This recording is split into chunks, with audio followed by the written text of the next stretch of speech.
আসসালামু আলাইকুম নাশিদ ভাই। আমি ৩ বছর একটি কেয়ার কোম্পানিতে কাজ করছি। এখন আমি অন্য কোম্পানিতে জয়েন করব নতুন কস্মে এক্সিলেন্ট। সেক্ষেত্রে কি আবার নতুন করে এই এমপ্লয়ের এর আন্ডারে পুনরায় ৫ বছর থাকতে হবে? না। আপনি যেহেতু স্কিল ওয়ার্কারে আছেন, আপনি কেয়ার জব ছেড়ে দেন।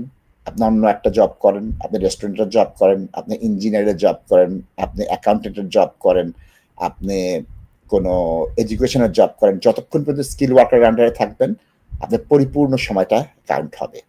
এবং আমি বলব বর্তমানে কেয়ার জবে আপনি পুলের মধ্যে থাকতে হয়, একটা পুলের নামটা দিয়ে দিয়েন। যেহেতু আপনি কেয়ার জবে আছেন, আপনার জন্য অত্যন্ত ভালো, আপনি সুইচ করতে পারবেন। আর যদি পারেন দর্শক, যদি আপনার অর্থনৈতিক অবস্থান ভালো হয়, ৫০০ পাউন্ড দিয়ে ৫ দিনের মধ্যে বা ১,০০০ পাউন্ড দিয়ে ১ দিনের ২৪ ঘন্টার মধ্যে ভিসাটা করার চেষ্টা করেন। কিন্তু অনেকে দীর্ঘায়িত হচ্ছে। ৪ মাস, ৫ মাস, ৬ মাস হচ্ছে। আল্টিমেটলি কি হবে? ২ বছরের ক্রস দিবে। আপনি শেষে দেখবেন কি ১ বছর ৪ মাস আপনার ভিসা আছে। ১ বছর ৬ মাস আপনার ভিসা আছে। কারণ কি? দীর্ঘ সময় বন্ধ হয়ে থাকলে মানে ভিসাটা পেন্ডিং থাকলো, আপনার সময় কমে গেল। নতুন এমপ্লয়ারের কাছ থেকে আপনি যদি ২.৫ বছরের কস্ট নিতে পারেন, সেক্ষেত্রে আপনি এই নরমাল আবেদন করেন। আর যদি আপনি দেখেন যে টায় নিচ্ছেন, আমার ১০০ ভাগ রিকোয়েস্ট থাকবে, আপনি অবশ্যই সেম ডে সার্ভিস বা 5 ডেজ সার্ভিসে যাবেন। ধন্যবাদ।